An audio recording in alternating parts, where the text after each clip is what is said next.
Olá pessoal, estamos aqui para iniciar o nosso segundo Expert Talks.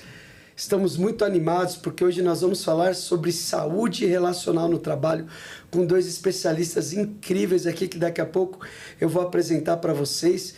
Então vamos juntos, segue a Expert Ocupacional nas redes sociais, curte, compartilha, porque aqui tem muito conteúdo bom para sua empresa, para o seu RH, para o SESMIT, e vamos juntos aprendendo e nos conectando, legal?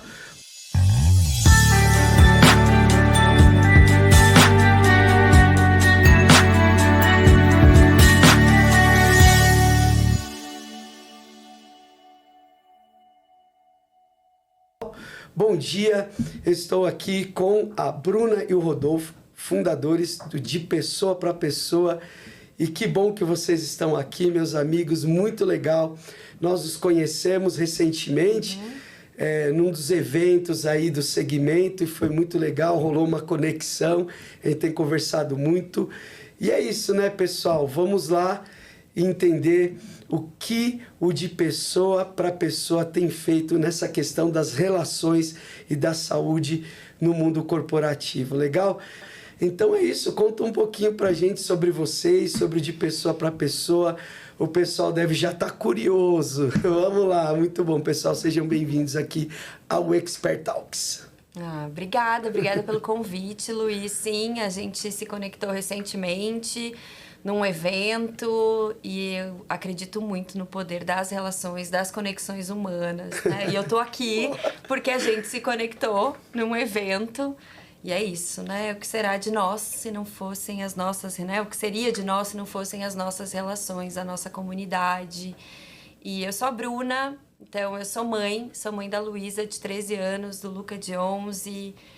Sou fundadora da De Pessoa para Pessoa, sou psicóloga, então a De Pessoa para Pessoa, assim, trazendo um pouquinho de contexto, né, nasceu de um incômodo, né, meu e da minha irmã, né, da Anne, que não tá aqui com a gente agora. Um abraço pra Anne. Com a Anne, né, um incômodo nosso de separar a vida profissional de vida pessoal. Então, assim, eu venho do mundo corporativo, a Anne também vem do mundo corporativo. Então, ela implantou uma universidade corporativa numa grande empresa. Eu também fui gerente de RH de uma empresa de varejo, assim, durante bastante tempo. E foi na minha maternidade que eu fiz a minha transição de carreira. Então, eu saí do mundo corporativo porque eu entendi que a maternidade, ou pelo menos a maternidade, né, que eu desejava viver, era incompatível muitas vezes com o mundo do trabalho, era incompatível com a forma, né, como eu vivia ali o trabalho. E fiz a minha transição, a Anne também fez essa transição. E aí, desse nosso incômodo, né, dessa separação entre vida pessoal e profissional, que a gente decidiu colocar no mundo um movimento, inicialmente, de humanização dos ambientes de trabalho, para que a gente pudesse misturar esses dois assuntos na mesa, para que a gente pudesse ser quem a gente é, com todos os nossos desafios de vida, enfim, com filhos, com todas as nossas questões, que a gente pudesse estar inteiro nos ambientes de trabalho. Então, a De Pessoa para Pessoa nasce com esse propósito de abrir esse espaço onde a gente pode falar sobre temas que envolvem não só o trabalho, mas a vida, entendendo que realmente quando a gente pode ser quem a gente é no trabalho, a gente é mais produtivo, a gente entrega melhor resultado, a gente tem mais saúde mental e uma série de coisas. E aí já faz 5 anos que a gente está no mundo com a De Pessoa para Pessoa, com uma série de ações e jeitos de estar nas empresas, mas sempre a partir de um olhar humano, de um olhar sensível, um olhar considerativo, né, para quem está ali, muito além de um cargo, muito além de uma função ou qualquer outra coisa. E aí, nesse caminho de pessoa para pessoa, então, Rodolfo, a gente já se relaciona também há 5 anos, acho que todo esse tempo de pessoa para pessoa. E aí o Rodolfo estava sempre com a gente nas entregas, né? Porque éramos só eu e a Anne, mas o Rodolfo estava sempre com a gente, construindo junto. E aí, nesse início de ano, Rodolfo chegou como sócio da De Pessoa para Pessoa, trazendo todo o olhar dele sensível e maravilhoso. E aí se apresenta, amigo. Nossa, você tá vendo só como a gente chega, né, Luiz? Que coisa boa. E que privilégio estar aqui pra gente poder Muito partilhar um pouco sobre isso que a gente acredita, né? Eu vejo tudo isso que a Bruna tá trazendo como um grande privilégio, na verdade. Né? Quando a gente tem a possibilidade de conversar com uma série de empresas, com uma série de profissionais para trazer lentes que são lentes de futuro, mas elas precisam acontecer agora, né? Quando a gente fala de saúde mental, quando a gente fala de saúde dentro do ambiente de trabalho, a gente não está falando assim, achismos, né? A gente quer nesse bate-papo, nessa oportunidade, poder realmente falar daquilo que a gente acredita e vem praticando. E esse espaço, gente, é maravilhoso de troca, né? E a minha caminhada, comecei a estudar recursos humanos, depois fui na graduação para as relações públicas, entro no mundo corporativo, fui sócio de uma outra empresa, que é o Futuro das Coisas, que trazia muitas lentes sobre o futuro, faço parte de uma rede global, que é o Global Shaper, que é uma rede do Fórum Econômico Mundial, e sempre com muitos dados, né? Sempre com muita informação. Hoje eu acho que a gente vive um excesso de informações, mas como é que a gente traz isso para a realidade, né? E o de pessoa para pessoa tem sido esse espaço. Um espaço que parece clichê, né? De pessoa para pessoa, mas é porque de fato é isso mesmo. É sobre isso. É sobre isso. É sobre essa relação que ela precisa acontecer. Minha contigo, nossa, com as pessoas que a gente escuta, para que isso de fato possa atravessar, entrar na nossa vida, né? E não ser só mais um dado, mais uma habilidade que a gente precisa aprender. Não, vamos colocar a bola no chão para a gente falar sobre essas coisas que parecem tão distantes, né, da realidade e colocar elas no nosso dia a dia. Então, o de pessoa para pessoa tem buscado fazer isso, na prática mesmo. Muito bom. Inspirador. Já tô super empolgado aqui para esse e papo, ele achou gente. que ele ia ser só acompanhante hoje. Eu vim aqui, daí eles me puxaram. Boa. Gente, inevitavelmente a gente vai acabar falando aqui da NR1. A gente está falando de mais uma exigência legal que está aí na agenda das empresas. Mas, no final das contas, qual a principal mudança que vocês enxergam que essa norma traz para as empresas? O que de fato precisa mudar? O que na prática precisa acontecer na vida das pessoas? Com um olhar muito mais além do que a questão normativa de fato, né? Até trazendo todo esse propósito maravilhoso de vocês, né? Como que vocês conectam, né, essa visão, né, humana para a questão toda da NR1 agora? Primeiro que assim, a NR1, ela chega para dar conta, né, de algo que eu acho que a gente vem falando e vem vivendo há muito tempo. Então, primeiro a importância, né, da NR1 incluir aqui os riscos psicossociais, é trazer essa visibilidade para aquilo que a gente já estuda, para o que os dados já contam para a gente, né? E trazer essa obrigatoriedade para que se olhe para os riscos psicossociais, né? Que é isso. Então, eu acho que as empresas já sentem isso no bolso, né? Já sentem isso quando fazem ali a gestão da saúde dentro da empresa, já entendem que quando a gente está falando de saúde, né? A gente está falando sobre relações, a gente está falando sobre como as pessoas se organizam, como que elas se relacionam no trabalho, muito além de qualquer outra, enfim, não é mais, né, a NR1 já não é mais sobre entregar um capacete, não é sobre só essa segurança, né, é sobre segurança física, sim, mas é sobre segurança psicológica, é sobre, enfim, a forma como a gente se relaciona e como a gente está no trabalho hoje.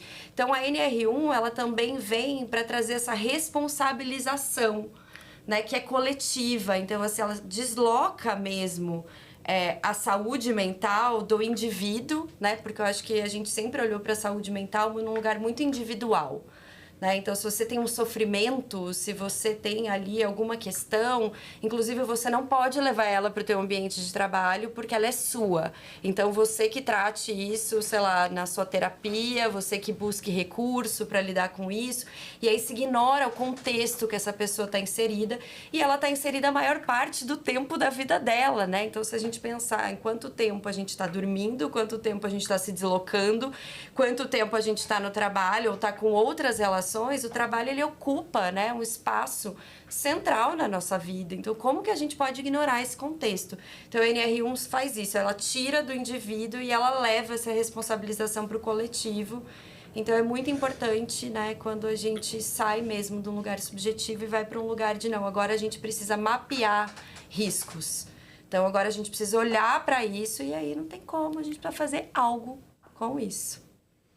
E acho que uma baita oportunidade para líderes e para gestores mudar o olhar. Não é mais uma obrigação legal.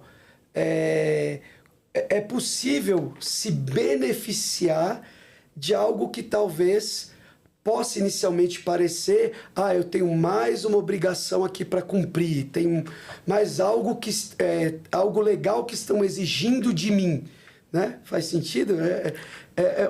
Amplia, né? É uma oportunidade, sim. Não é mais um peso, né? Sim, e é interessante, Luiz, perceber o quanto, quando esse tema ele passa a ganhar a mídia, quando ele passa a ganhar a voz das pessoas, né? Nasce uma preocupação muito grande, né? Tipo, poxa, mais uma obrigação que a gente tem que cumprir, como você está trazendo, né? Mas eu acho que vale a gente abrir a nossa escuta, principalmente para quem é liderança e está nos escutando, né? Mas também para a força trabalhadora que está nos escutando, de entender, tá, por que isso está acontecendo? O que isso quer nos dizer? Tem dados, por exemplo, da Gallup, que é uma empresa de pesquisa que fez pesquisas falando sobre o estado geral da força de trabalho no mundo. Depois a gente pode voltar e trazer dados para olhar para o Brasil. Mas o estado geral da força de trabalho no mundo é de estresse, tristeza e de preocupação. Né? Quando você olha a força de trabalho no mundo e você percebe que grande parte da população está adoecida mentalmente, o que isso quer dizer? Por que essa obrigatoriedade ela está dizendo? Isso que está sendo posto quer nos trazer? E a partir daí perceber a realidade, né? Aquilo que está posto. Né? A gente fala muito de inovação. Né? Talvez uma das maiores inovações que a gente possa ter é virar a lente para as nossas relações dentro do ambiente de trabalho, né? A Bruna acabou de trazer uma percepção, né? Como se a gente se adoecesse mentalmente, e aí eu vou para minha casa, e aí eu volto para o trabalho, e isso está completamente desassociado, né? E o quanto nossas empresas estão perdendo de recursos financeiros, né? Com relação a isso. Quanto a gente está adoecendo a nossa força trabalhadora, e como a gente pode encontrar ferramentas práticas através dessas novas lentes, dessa, entre aspas, obrigatoriedade, porque ela é uma obrigatoriedade de fato, mas no momento em que a gente transforma essa obrigatoriedade em algo que passa a ser funcional para a nossa relação, que a gente começa a perceber os benefícios que isso tem, de cuidado das relações, né? Isso não enquanto achismo, mas enquanto entendendo que profissionais vão poder entrar nesse jogo para melhorar o ambiente de trabalho. E o ambiente de trabalho é o ambiente em que a gente mais passa tempo na vida. Perfeito, é isso. Onde a gente mais passa tempo na vida. Se esse espaço é um ambiente em que a gente vai passar mais tempo da nossa vida, por que não é estratégico a gente cuidar das nossas relações? Para o nosso benefício, para o benefício da nossa família, de quem está em casa, da mãe que sai para trabalhar e está adoecida, mas vai voltar para dentro da casa, da pessoa que pega o ônibus ali e está com um excesso de demandas dentro de si, dentro dos seus sentimentos, e chega para o trabalho e está completamente desconectada do seu trabalho porque está adoecida, porque está sofrendo. E por que a gente não pode virar as lentes para isso, né, e se fortalecer? O que a gente carrega aqui dentro, a gente carrega para onde a gente vai, né? Exato. Seja em casa, seja no trabalho, como está... Não, né, Exato, é como, imagina, né? Como se a gente tivesse que chegar no trabalho, abrir um escaninho, colocar as nossas questões pessoais e entrar no, né, enfim, e depois pega de volta. Então isso não faz o menor sentido, mas foi assim que a gente aprendeu. Né? Então foi isso que foi contado pra gente, isso já deixou de funcionar há muito tempo, mas é isso, aí precisa vir uma lei para que a gente possa... fazer os movimentos. Exato, fazer os movimentos. Eu sei que muitas empresas já se movimentaram antes, né? Mas existe essa necessidade ainda para muitas de vir o que é mandatório, né? Para que algo se movimente, mas eu acho ótimo também, porque quem não se movimentou até agora vai precisar fazer algo a respeito. Não tem mais saída. E riscos psicossociais, a gente não está falando especificamente de assédio. Não, não só. Que outros fatores silenciosos aí vocês podem trazer, né, que podem estar adoecendo times e gestores? Jornada sem pausa. Metas inalcançáveis. Metas inalcançáveis. Você coloca aquela meta que você fala assim, nossa... A gente precisa cumprir essa meta nesse mês, assim, você olha para aquela meta e você fala assim, como eu vou conseguir cumprir essa meta? É isso, são reuniões, né, que vão direto para pauta e que não olham para a pessoa que está ali. Então, às vezes tem uma pergunta muito simples, né, que a gente pode fazer e que a gente faz, assim, antes de qualquer reunião ou qualquer treinamento, que tem algo que precisa ser compartilhado antes da gente ir para a pauta, para que vocês consigam ficar mais presentes aqui. Então, às vezes, só essa pergunta já abre um espaço, já abre um respiro e faz com que a gente não vá mesmo direto para a pauta e ignore a pessoa que está ali. Então, quando a gente está falando de risco psicossocial, né, dentro do trabalho, a gente está falando de falta de escuta, né, uma escuta fechada, a gente está falando de falas que não são conectadas com a intenção, né, que estão sendo só repetidas e faladas porque, enfim, por alguém que não acredita naquilo, inclusive, que está só repetindo. A gente está falando em punição, inclusive, a gente está falando em relações de poder, né, onde a pessoa não se sente segura para trazer o contraditório, para trazer sua opinião, e aí ela precisa abrir mão de quem ela é para pertencer, para se encaixar daquele espaço, né? Quando eu falei das metas inalcançáveis, é isso, né? Então é algo que é de cima para baixo e aí não tem nenhum espaço ali, né? Nenhuma movimentação possível, nenhuma escuta, nenhuma troca.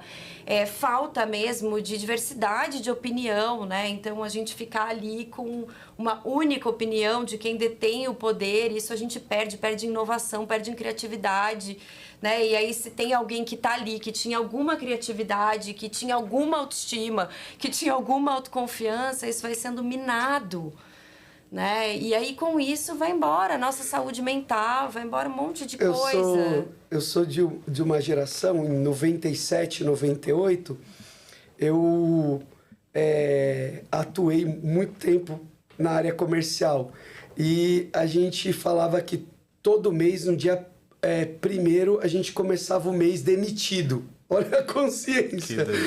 Batemos a meta do mês anterior e celebrava no dia 30, dia 1º. Estamos demitidos. Se a gente não bater a meta em 3 meses, a gente... E não que eu acho que não tem que ter desafio, a gente precisa disso, mas sim, acho que as coisas podem andar juntas, né? Os problemas, eles vão aparecer. As metas, às vezes, elas vão ser inalcançáveis, né? Então, assim, não é necessariamente sobre isso, mas como a gente tá ali, né? Então, como a gente se suporta, como que a gente junto consegue construir algo, como que junto a gente colabora para chegar naquela meta ou próximo daquela meta.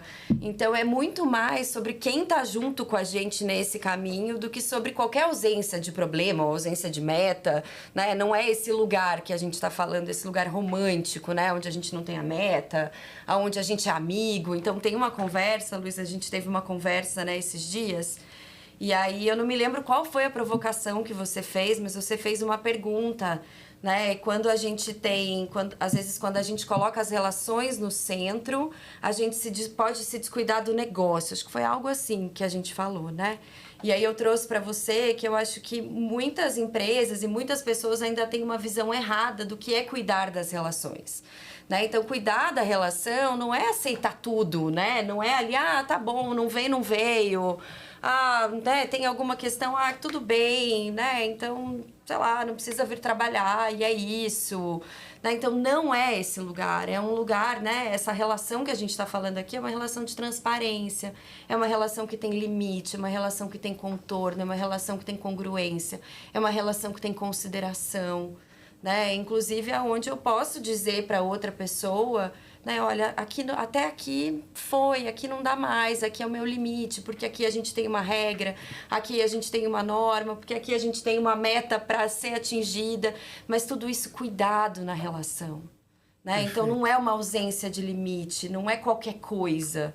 Por isso que, assim, uma coisa que a gente tem falado bastante, né, de pessoa para pessoa é sobre letramento relacional.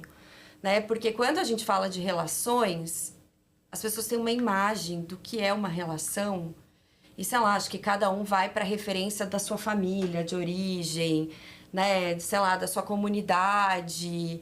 E algumas referências, elas sim entregam relação de qualidade, mas outras referências não. E a maioria, a gente sabe, né? Quando a gente olha para a nossa história, a gente vê uma história de desconexão, a gente vê uma história de falta de escuta, uma história onde tem certo e errado, tem melhor e tem pior, onde não cabe todo jeito de ser, todas as pessoas, né? Então, essas são as referências do que é uma relação. Mas uma relação de punição, né? De comando e controle. Então, quando eu tô falando de letramento relacional, calma aí, vamos olhar, o que é uma relação de qualidade? Né? Então, agora saiu recentemente, em julho, um relatório da Organização Mundial da Saúde que fala sobre solidão, da solidão à conexão. Esse é o nome do relatório, é um relatório que fala muito sobre a saúde social, sobre a saúde relacional. E aí, em julho, saiu um relatório, né, da Organização Mundial da Saúde que fala da solidão à conexão, né? Então, uma pesquisa extensa que fala que a gente vive uma epidemia de solidão. E aí, quando ele traz o olhar para as relações, ele fala que as relações de qualidade, elas têm uma estrutura, uma forma, né? Então, ele traz ali o que seriam essas relações de qualidade, né? Que é isso, assim, a quantidade de pessoas que estão ali, mas não só a quantidade de pessoas, o quanto essas pessoas, elas são suporte, o quanto elas são rede de apoio e o quanto elas estão ali quando você realmente vive um desafio. Né? E isso passa por esse letramento que eu falei agora há pouco, né? Que é escutar. Você acha que escutar é simples?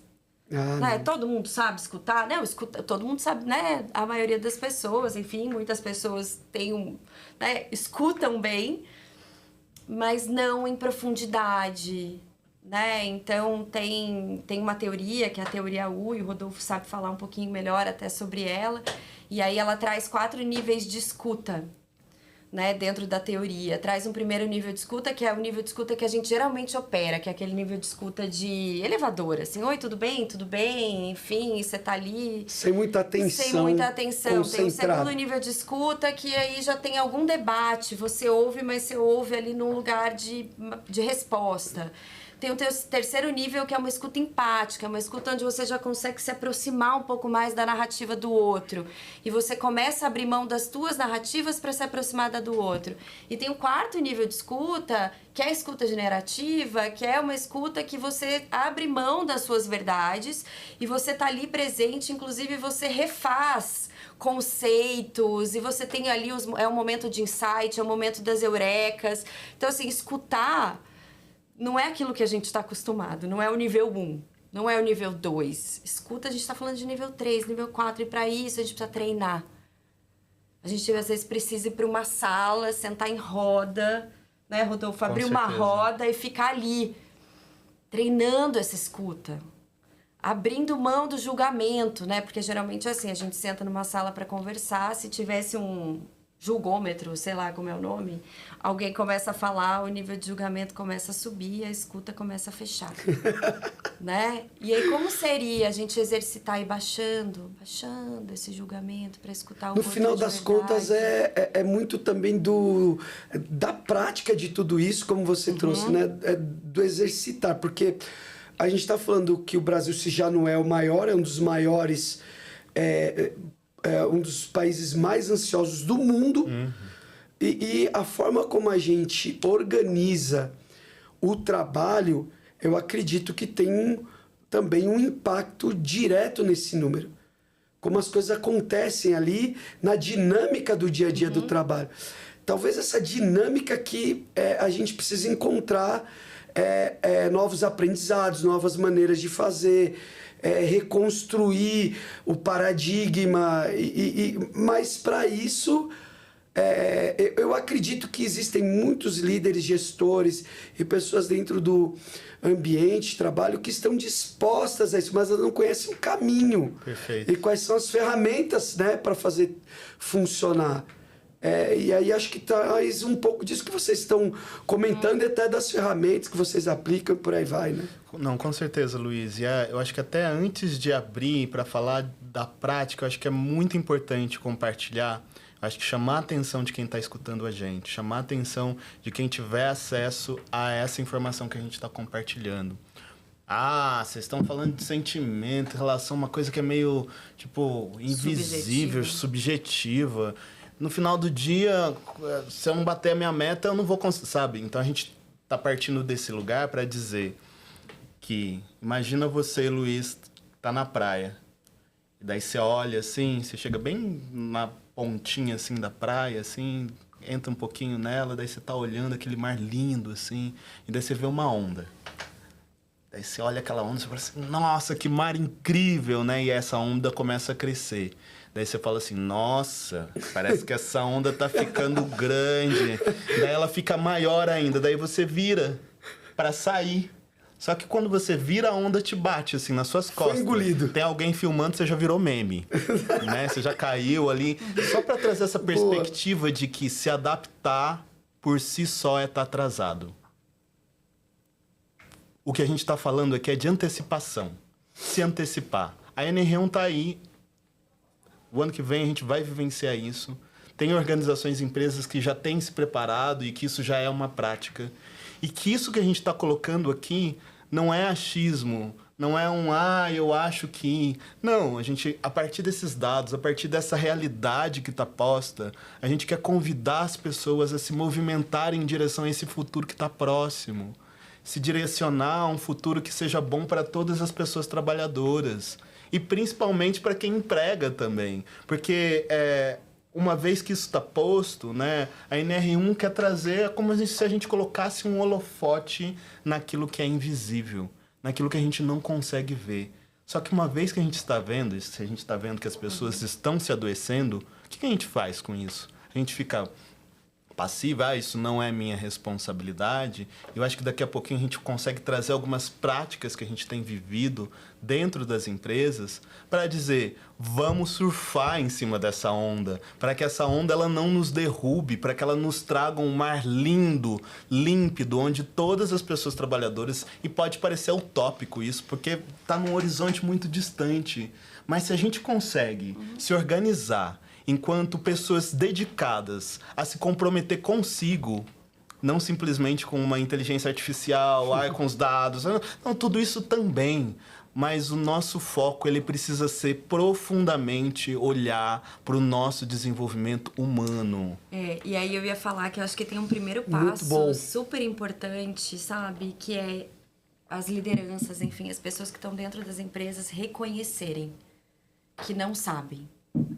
Sabe? Reconhecerem, olha, eu não sei me relacionar. Eu não sei, eu aprendi diferente. Até aqui foi outra coisa que me pediram. Até aqui eu fui, enfim, cobrado de um outro posicionamento.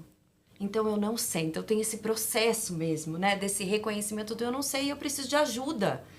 Né? Como que eu gerencio riscos psicossociais no trabalho? Como que eu evito, né, um passivo trabalhista? Como que eu lido com o presenteísmo, Exato. que é um alerta para o líder? Hoje existem muitas pessoas que estão fisicamente ali no seu local de trabalho, no seu posto. Elas estão fisicamente, mas emocionalmente elas não estão ali. Né? Exato. E isso tem que ser um alerta para que o líder possa entender que existe uma necessidade, uma contribuição para que aquela pessoa de fato produza isso passa muito por ele. A gente está discutindo isso, mas eu vejo que o líder é uma figura central nesse contexto todo que a gente está discutindo aqui. Porque no final das contas, ele é que tem que mediar tudo isso dentro ali daquele ambiente, dentro daquela área, com aquelas pessoas que estão ali junto com ela, desenvolvendo suas atividades e tarefas para entregar algo. Então, é muito nisso que você está falando. O líder, ele reconhecer. Hoje existe um contexto das relações humanas que o que eu sei por si só não resolve os desafios que eu tenho. Então, ter esse olhar de que eu preciso de ajuda, eu preciso... não nesse contexto das pessoas, mas teve um determinado momento da Expert que, enfim, eu olhei para as minhas formações, para as minhas especializações, eu olhei e falei, poxa, eu bati no teto. Eu estou sentindo que eu bati no teto e que eu preciso de novos conhecimentos e habilidades para o que está vindo, né, no contexto daquilo que eu tenho que lidar daqui para frente com a minha empresa, né? E foi fundamental para eu, né, buscar novos conhecimentos, ferramentas, aprender para ir dando os próximos passos. Então, conecta diretamente com o que você trouxe, né? É levantar a mão e pedir ajuda, mas aí isso também passa por várias camadas, né, Luiz? Porque aí a gente está falando de vulnerabilidade, e vulnerabilidade também não é né? Exato, né? Então, vulnerabilidade também é um conceito que precisa ser trabalhado, né? Então, a gente precisa falar sobre isso, abrir espaços de discussão, sentar aqui na mesa, chamar a liderança, né? E abrir mesmo e falar como a gente sente, o que a gente pensa e treinar a vulnerabilidade, né? E dizer, tá tudo bem você ser quem você é, né? Não vai acontecer nada com você. E é isso, é a primeira pessoa que traz essa vulnerabilidade, acaba abrindo espaço para outras, né? Então tem esse passo da vulnerabilidade para poder levantar a mão e dizer, eu preciso de ajuda, eu não sei mais o que fazer. E aí eu lembrei de um case super legal. Então, assim, a gente foi dar uma palestra sobre segurança psicológica numa empresa. Enfim, foi o RH que acionou a gente para dar essa palestra na semana, né, de segurança do trabalho, mas a gente foi falar sobre segurança psicológica. E aí uma liderança muito antiga de casa, assim, mais 40 anos, eu acho, de empresa, uma empresa de engenharia, né, então uma empresa mais hard ali. Esse líder pediu para falar com a gente depois da palestra, marcou uma reunião e falou, eu preciso aprender isso que vocês estão falando, porque eu aprendi diferente. Na minha época, era assim, um mandava, o outro tinha que obedecer. Na minha época era no grito. Manda Na quem minha pode, época, obedece quem tem quem tem juízo. Mas assim, eu já entendi que eu não posso mais ser desse jeito e eu preciso de ajuda. E aí a gente criou uma jornada, a gente desenhou com ele uma jornada de segurança psicológica. Então, essa jornada chama Desbloqueando o Potencial de Time. Então, é uma jornada de 6 encontros. E aí foi uma jornada de transformação com essa equipe. Então, veio do desejo dessa liderança de mudança. Então, nesse lugar de vulnerabilidade, nesse lugar de reconhecimento de que não tinha ferramenta, de que não tinha recurso, de quem não tinha repertório. E aí ofereceu de presente para a equipe essa jornada junto com o desenvolvimento dele. E aí foi uma jornada onde a gente colocou as relações no centro. Então era uma equipe nova que ele estava assumindo, inclusive, e ele precisava criar esse ambiente de segurança psicológica para que ele conseguisse entregar os resultados que ele tinha que entregar com essa área. E dentro dessa jornada, a gente foi muita transformação, assim, tem muita coisa bonita para contar. Mas um espaço onde eles começaram a criar rituais internos de time. Então, as reuniões deixaram de ser reuniões que eram só direto para pauta. Eles tinham rodas de conversa sobre temas, check-ins diários. Inclusive, assim, eles experimentaram uma série de artefatos, uma série de recursos, até que eles chegassem num modelo que cuidava tanto da operação, do que eles tinham para entregar, quanto das relações, e foi muito bonito, assim, enfim, tem muitas coisas que eles fizeram inclusive, assim, um trabalho, né, de reconhecimento de potencialidades dentro daquele time, Porque é isso, né? A gente tem um costume de focar nas habilidades que a gente ainda não tem e que a gente precisa desenvolver, e a gente foca muito pouco nas habilidades que a gente já tem, e que é isso que faz a gente trabalhar bem em fluxo, em entregar produtividade. Eles fizeram um trabalho de potencialidades e redistribuíram o trabalho dentro da área a partir do que cada um tinha de melhor para entregar. E esse time entregou melhores prazos, performou muito melhor na empresa, virou uma vitrine. Então, assim, outras áreas vinham querer entender o que estava acontecendo, que as pessoas ali estavam mais felizes, que as pessoas ali estavam diferente do resto do time, né, dos outros times da empresa. E aí, assim, aconteceu que durante esse tempo muitas pessoas foram promovidas, foram para outros times, isso foi até uma crise, a liderança falou assim, mas agora que meu time tá maravilhoso, né, então as pessoas estão saindo. Você cumpriu o seu propósito como líder, formar outros líderes. Exato, a gente chamou ele de novo, e olha que legal, né, ele trouxe a gente de novo para falar sobre isso, porque ele precisava de ajuda para processar isso, porque isso estava mexendo com ele. Como assim, a hora que eu invisto no meu time, que tudo tá lindo, as pessoas começam a sair. E aí ele entendeu que isso fazia parte, que aquela cultura ela já estava no time. Então aquelas pessoas poderiam sair, outras entrarem ali, fazerem parte daquilo que a cultura já estava ali. Porque cultura é isso, é o que a gente vive na prática, né? Não é um manual, não é uma política. Muito bom. Tem uma frase de vocês muito interessante. Não é o estresse que nos adoece, é a desconexão. Uau, forte, né? Poderosa essa frase. Como a gente traduz isso para o dia a dia das nossas empresas? O problema, acho que não é o estresse. Estresse a gente vai vivenciar ele em vários contextos da nossa vida. Acho que a grande questão é a gente não ter rede de apoio para conseguir olhar para ele e integrar ele em uma situação, em uma condição humana, né? Em reconhecer o humano que existe em nós. Trazendo, por exemplo, uma visualização muito prática, assim, do que a Bruna trouxe, que para mim me toca muito, Luiz. Essa liderança que tinha um entendimento do que era liderar, ela escolheu aprender a aprender. Ela escolheu parar para pensar que, tipo, talvez essa forma que eu sempre fiz, ela não é a melhor forma de se fazer, né? E aí ele busca dar um passo em direção a um desconhecido, a um lugar que ele nem imaginava que seria possível. E aí ele encontra algo que é novo. E esse novo faz bem não só para ele, mas para todas as pessoas que estão à sua volta. Eu gosto muito de etimologia. E a etimologia da palavra liderança, a gente pode falar que, o que é liderar? Liderar é dar exemplo. Liderar é isso e aquilo. A origem da palavra liderança é uma origem indo-europeia que significa atravessar a divisa. Atravessar a divisa. Liderar significa atravessar a divisa. E aí, quando essa pessoa escolhe atravessar essa divisa ou atravessar aquilo que te divide e se aproximar com aquilo que é verdadeiro, a gente consegue encontrar uma transformação. Isso que eu tô falando pode até parecer fofo. Pode até parecer fofo, mas é estratégico, Luiz. É estratégia. Essa é a estratégia do futuro, do presente e já foi do passado. Quando a gente olha para o estresse, ele está revelando alguma coisa. Ele está mostrando alguma coisa. E não é só do indivíduo, é toda uma questão sistêmica.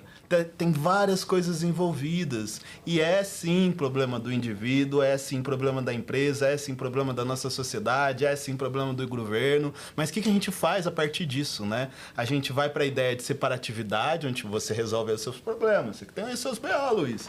Só que daí eu esqueço, mas é o Luiz que grava o podcast. Então eu me fudi. Desculpa, falei um palavrão, mas é verdade, Luiz. Sabe? É real essa realidade.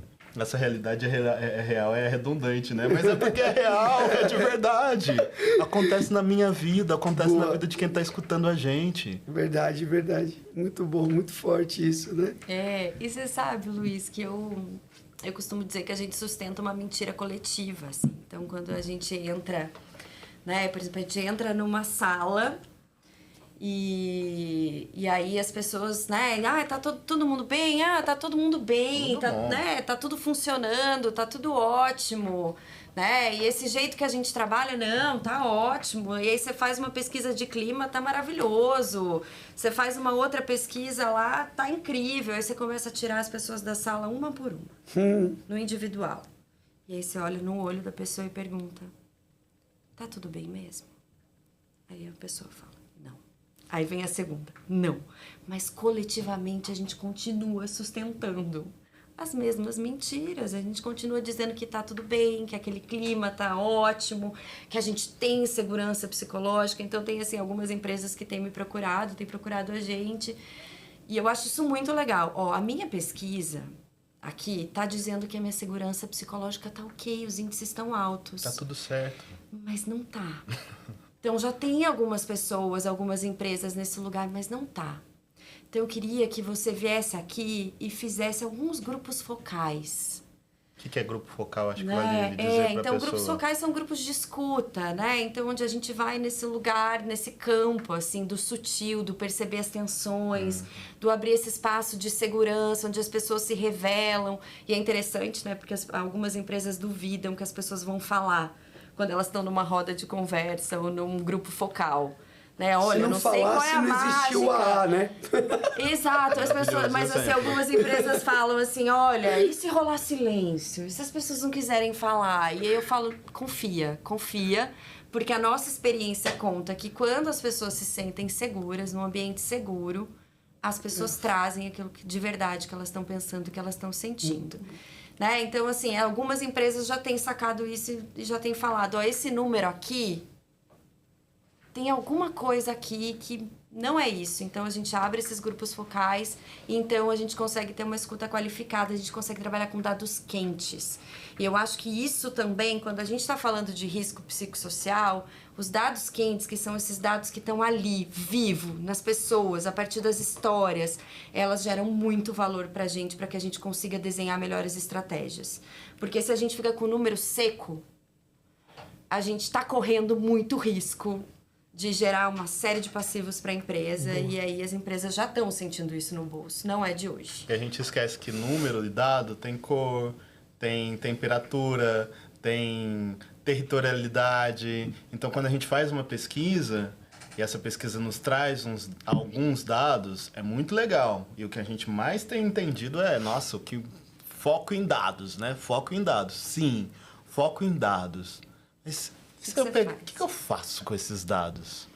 Para onde eu levo esses dados? Botar uma lupa aí, né? Não, vou jogar aqui na IA. Ela vai conseguir resolver esses dados para mim, ela vai me revelar. Legal, ela revelou. E aí, o que você faz? Tem uma conhecida nossa que ela fala assim: saber, você sabe, mas você tem as manhas? Você tem as manhas? De tipo pegar assim, abrir uma roda assim com o seu time e se vulnerabilizar?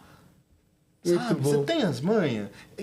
Por que é isso? Porque a gente treinou uma musculatura, como se a gente fosse na academia e a gente fortalecesse um lado da nossa liderança que é só o lado direito. Agora a gente precisa fortalecer o nosso lado esquerdo, que é as relações, né? Que é isso. No final das contas, a gente está lidando com gente, né? É isso, a gente precisa ter processo, gestão, controle e tudo mais. Mas no final das contas são as pessoas que estão fazendo tudo isso acontecer no dia a dia, né? E aí, como a qualidade das relações pode não só prevenir o adoecimento, mas também potencializar os resultados como inovação e retenção de talentos. Como é que a gente faz tudo isso caminhar junto? Quer falar? Fala você. Você fala mais bonito isso. É a qualidade das relações, né? Então eu vou pegar um pouquinho para falar que eu acho que é uma teoria que muita gente conhece, que é a teoria da segurança psicológica, né? Que é um termo cunhado por uma professora que chama Amy Edmondson. E aí ela fez um estudo, enfim, ela fala sobre 7 elementos de segurança psicológica que para mim tem tudo a ver com a qualidade das relações, porque é isso, porque quando esses 7 elementos eles estão presentes nas relações, as pessoas se sentem seguras para serem quem elas são, então os resultados vêm. E sabe que junto com esse estudo da Amy, a Google também estava fazendo um estudo que chama Projeto Aristóteles. Eu não me lembro agora, mas foram muitos anos pesquisando muitas equipes para entender o que se fazia uma equipe dos sonhos, né? Que elementos que estavam ali, né, presentes para que uma equipe entregasse melhores resultados. E aí, gente, eu não vou lembrar dos números, eu posso compartilhar depois até o link desse estudo, né? Mas esse estudo, ele mostra, assim como a Amy mostrou, que quando esses 7 elementos da segurança psicológica, eles estão presentes, as empresas, né, enfim, os times conseguem prosperar em resultado, conseguem prosperar em inovação, em criatividade, né? Então, eu falei isso um pouco antes. A gente consegue inovar num ambiente onde a gente não pode trazer o contraditório? A gente não consegue inovar. Se a gente não tem espaço para pensar, se a gente não tem espaço para declarar aquilo que a gente está pensando, aquilo que a gente está sentindo, sem correr nenhum risco interpessoal, a gente vai utilizar da nossa capacidade criativa, né? Então, assim, se tem um processo, tá, que eu tenho que fazer ali todo dia, mas eu não posso errar, eu reporto o erro ou eu continuo fazendo errado? Vou dar um jeito de esconder. Eu vou dar um jeito de esconder, porque eu não posso reportar, porque eu corro risco de perder meu emprego, né? Porque a liderança, enfim, quem tá ali não aceita o erro, né? Então, quando a gente, então, lida com o erro dessa forma, esse é um dos elementos da segurança psicológica, lidar com erros, né? Depois também posso trazer os 7, que eu preciso parar aqui para pensar neles para conseguir trazer.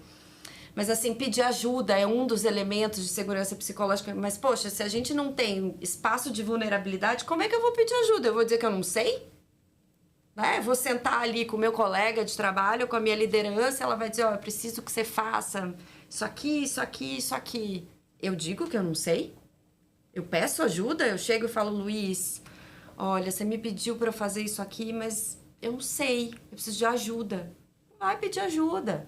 Você não vai se vulnerabilizar, né? E aí você não vai ter bons resultados, porque vai ter erro em cima de erro, falando em processo, vai ter doença ali, adoecimento, e aí você não vai conseguir ficar presente. É o presenteísmo que a gente falou, é isso, você tá presente de corpo, mas a tua cabeça tá lá fora, né? Porque você tem uma vida acontecendo, você vai faltar, porque você tem, e aí teu absenteísmo vai ficar alto. E aí, esse relatório também que eu falei para vocês, da Organização Mundial da Saúde, ele traz, né, o quanto a desconexão aumenta o risco de doença cardiovascular. Acho que nessa pesquisa também fala em 871 mil mortes. Nossa. Relacionadas a isolamento, a desconexão, a solidão. Então, a gente está falando em impacto em saúde física, e aí isso vem, enfim... Tudo isso que a gente já sabe. Ô, Luiz, eu falei que ela fala bonito. E ela falou mesmo, porque é fato.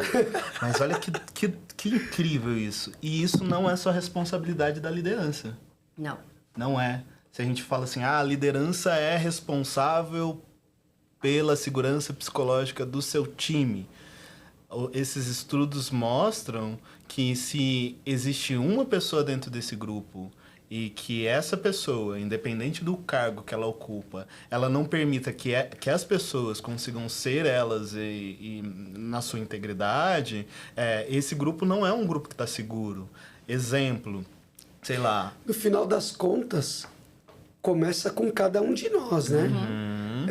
É uma responsabilidade de todos que estão, né, naquele ambiente compartilhado. Perfeito. Né, de se posicionar de uma forma em que permita o acesso, compartilhar, porque isso também é uma verdade. Às vezes as pessoas ficam esperando o líder, né? Mas e nós aqui, o que nós estamos fazendo? Sim, a responsabilidade de quem papel, tem o né? recurso, de quem tem a visão, de quem já Perfeito. despertou e pode facilitar aquele ambiente.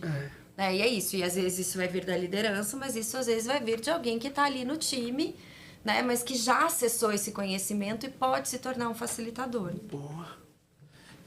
Não, por exemplo, piada é uma coisa que conecta? Depende da piada. Depende da piada, né? Às vezes a gente tá num grupo que, não, aqui meu grupo todo mundo faz piada e todo mundo se diverte e tal, e aí a gente começa a perguntar e vai perceber que, na verdade, é uma piadinha que todo mundo gosta de piada? Não, todo mundo gosta de piada. Daí até que um levanta a mão e fala assim, eu não gosto. Eu não. Lembra aquela piada que você fez? Isso me gerou isso. Não tô punindo a piada, mas é só para levar em consideração que nem tudo que eu acho que vai garantir um espaço seguro para o meu time, que é um time super descontraído e tal, garante de fato que esse grupo ele consiga alcançar não só o que a gente está trazendo, né, uma boa performance, mas se sentir pertencente a esse time, né? Se sentir visto por essas lideranças, trazer a sua contribuição, saber que ele não vai ser punido, né? Então, é um exemplo pequeno. Agora eu tenho que me preocupar até com as piadas que eu faço. Sim. Sim. Entender que eu estou num ambiente compartilhado. Exato. Né? Acho que da gente olhar muito pro individual, cada um para suas necessidades, aquilo que importa para mim, para entender que existe o outro também. É a história do mimimi, né? Mimimi, a dor que não dói em mim. R1 é né? mimimi. Mimimi porque não tá doendo em você. Nós temos aqui, indo para a reta final, temos 10 minutinhos, eu quero fechar com 2 perguntas que eu tô querendo ouvir de vocês. Por onde começar? Qual é o primeiro passo prático? Uma liderança, uma empresa que está entendendo esse contexto, que quer trazer uma relação mais humana para os seus ambientes de trabalho. Quais são os primeiros passos? Como a gente começa? Como sair do zero? Esse é o ponto. Eu vou falar algo que eu já falei um pouco antes, né? Que o primeiro passo é o reconhecimento, né? É dizer, quem tá ouvindo aqui a gente, de repente tá ouvindo e tá... Será que eu preciso disso? Será que faz sentido? Não faz?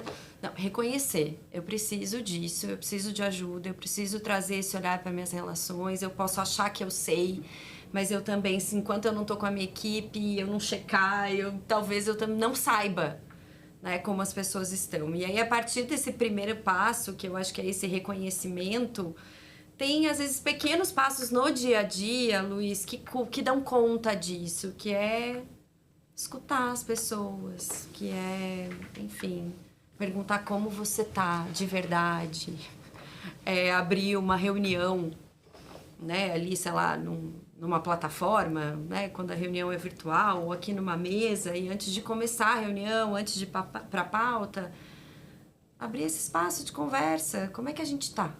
Como é que vocês estão? E aí, tira ali uma perguntinha. A gente usa bastante esse recurso, a gente desenvolve baralhos de conexão para times, né? Então, pega ali um baralhinho, e tem vários aí no mercado também, super legais. Tira uma pergunta e fala, vamos rodar essa pergunta agora? Roda essa pergunta, vai abrindo esse espaço, né? Porque eu acho que como é uma mudança de cultura, né? Então a gente está falando de algo que não está ainda rodando no nosso dia a dia. Como que a gente começa mesmo nesse lugar? Não, eu vou puxar uma reunião e vou abrir aqui um check-in rápido, perguntar como as pessoas estão. Vou sair com o meu time e vou ter uma tarde de conexão mesmo. Vou sair desse ambiente aqui do escritório e vamos falar de inovação fora daqui. Vamos sair desse ambiente e abrir esse espaço de contribuição. Vamos, sei lá, o que mais, Rodolfo? Eu acho que tem uma coisa que é muito importante, levar em consideração que isso que a gente está falando não é para grande, não é para pequena, não é para média, é para todo mundo.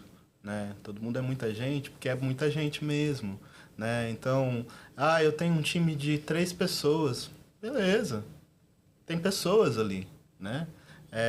Então, olhar para esse universo, né? Um universo de possibilidades, um universo em que não é perda de tempo. Eu vou perder meu tempo investindo em conversar com as pessoas. Não, você está investindo tempo na estrutura da sua empresa, na essência da sua empresa, para que ela consiga lidar com um universo cada vez mais complexo, com um futuro cada vez mais complexo. Esses são um dos passos, mas eu acho que tem muita coisa que, né, tá nas redes, a gente também tá ao dispor para compartilhar com quem quiser, buscar saber mais informações sobre essa temática, para apoiar as lideranças no individual, mas também no coletivo, em pequenas, grandes empresas, independente do formato, né? Eu acho que é se informar e abrir o coração, a mente e a vontade para conseguir aprender Muito bom. o que está aí. Muito bom. E quais erros devem ser evitados? O que vocês já viram? As empresas estão querendo dar esses primeiros passos, né? E aí a gente está falando de não estar mais apenas num contexto de obrigação, a gente quer olhar para a saúde mental, a gente quer tratar das relações do trabalho, dar os primeiros passos. Quais erros devem ser evitados? O primeiro erro é não acreditar. Não acreditar. Esse é o primeiro erro. Fazer sem acreditar. Então, né, não faz sentido. Acredite, de fato, que esse é um caminho possível para todas essas pessoas. Um caminho que fortalece o bem, o bom e o belo dentro da sua empresa. Né? Eu acho que a primeira coisa, acredite de verdade que essa é uma ferramenta que pode ajudar muitas pessoas. Que essa é uma discussão que vai fortalecer a vida das pessoas. A sua vida e a vida de quem você convive ali no dia a dia, né? Eu acho que esse é o primeiro erro, não acreditar. Perfeito. Eu acho que o segundo erro é levar isso enquanto algo muito futuro. O ano que vem eu vou resolver isso, né? A história da onda. Segunda coisa... Tem que dar o primeiro passo, Dá né, esse Rodolfo? primeiro Tem que passo, dar o primeiro passo. Abre o chat GPT, coloca NR1, que seja, para você pelo menos ler ali o que isso está trazendo. Busque profissionais sérios, comprometidos, pessoas comprometidas de fato com não um achismo, mas com ferramentas práticas, metodológicas, para que a sua empresa se sinta segura no passo em que ela vai dar, né? E tem muitos profissionais maravilhosos, realmente, que estão comprometidos já há muito tempo com a construção de ambientes de trabalho mais salutares, mais responsáveis, mais humanos, mais diversos e por si só e junto com tudo isso mais saudáveis, né? E automaticamente, como resultado, geram números que vão fazer com que a sua empresa caminhe em direção a esse Exato, futuro. e eu ia dizer, desconfie das receitas prontas. Bom, isso também. Desconfie, sabe? Quando chegar para você o passo a passo do que você tem que fazer. O passo a passo já não dá mais conta.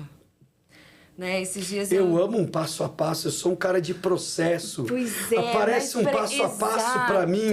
Eu quero pôr tudo dentro de uma caixinha, gente. Quando a gente tá falando das relações. Olha, eu me expondo aqui, para todo mundo. E tá tudo bem, tá tudo bem. Eu também gosto de um passo a passo, mas quando a gente tá falando das relações, né, é isso, como a gente não vai para um lugar de determinismo do que é certo, né? Como se cria esse ambiente de segurança psicológica no lugar de uma receita. Porque a gente está falando de gente, a gente está falando de complexidade, a gente está falando de emoções, a gente está falando de movimento. Então é muito mais sobre desenvolver um estado de prontidão, sabe? E acessar suas próprias habilidades humanas e sutis para você conseguir se relacionar com o que vier. Perfeito. Porque eu acho que junto com a lei, né? Então, junto com a NR1, começa a vir um passo a passo, começa a vir a receita pronta, começa a vir a consultoria que traz sabe, às vezes o treinamento engessado. E que às vezes não considera o contexto, as pessoas que estão ali, e as o momento narrativas. Da cultura da própria empresa, né? Exato. Não adianta ir para um lugar que a gente não vai alcançar, né? Tem que dar passos sólidos, né? Exato. Nós estamos terminando, mas deixa um recadinho, né? Gostaria que vocês deixassem uma consideração final, recadinho para todo mundo que está nos acompanhando. E fala um pouquinho, então, para a gente fechar, de pessoa para pessoa, qual o recado que vocês deixam aí de pessoa para pessoa? Acho que eu já falei tanto. Vou dar um recado, então. Primeiro agradecer, né, Luiz, por esse espaço. Esse é um espaço muito importante. É um espaço para que mais pessoas consigam escutar o que a gente quer levar no coração de cada pessoa que estiver escutando. E pode parecer fofo, porque de fato é, mas eu volto a dizer, é estratégico que a gente está falando aqui. Então, meu convite é para que você, continue escutando esse podcast, esse videocast, esse conteúdo que traz o que for melhor, e para que você não guarde essas informações apenas para você. Que você compartilhe essas informações com o máximo de pessoas possível, para que essa onda ela leve só as coisas ruins e fiquem só aquilo que vai fortalecer o nosso dia a dia na empresa. E muito obrigado a quem ficou acompanhando a gente, a quem vai levar essa mensagem. E, enfim, é isso, Luiz, que a gente tem para dizer. É um grande muito obrigado. Muito bom. Eu só tenho a agradecer também. Eu já falei, acho que bastante coisa aqui. Agradecer esse espaço e que bom que a gente está podendo falar sobre isso aqui, em outros lugares. Porque parece utópico, como o Rodolfo falou em algum momento, mas é possível e já está acontecendo. E aí, como disse o Rodolfo, se adaptar por si só... Tá atrasado. Por isso a gente quer se antecipar. É chegar cedo... para levar o máximo de pessoas possível para isso que está acontecendo. E construir essa imagem de futuro. Construir essa imagem de futuro que vai construir o futuro. Imaginários possíveis. É sonhar com esse mundo que seja possível. Porque se a gente parar de sonhar, imaginar que isso é possível, daí é melhor a gente parar, desistir. Não, bora! É isso aí. Obrigada. Muito bom, gente. 2 pessoas aqui incríveis. Para nós também foi uma honra ter a Bruna e o Rodolfo aqui junto com a gente. E é isso, pessoal. De pessoa para pessoa, nós encerramos aqui o nosso Expert Talks. Siga Expert Ocupacional nas redes sociais, acompanhe os nossos conteúdos e vamos nos relacionar, tá certo? Porque é assim que a gente constrói, né, um ambiente de trabalho poderoso e que constrói o futuro dessa nação. Eu e você que estamos aí com a mão na massa, empreendendo, trabalhando e fazendo esse país acontecer. Legal? Um abraço, fiquem com Deus e até o próximo Expert Talks. Tchau, pessoal!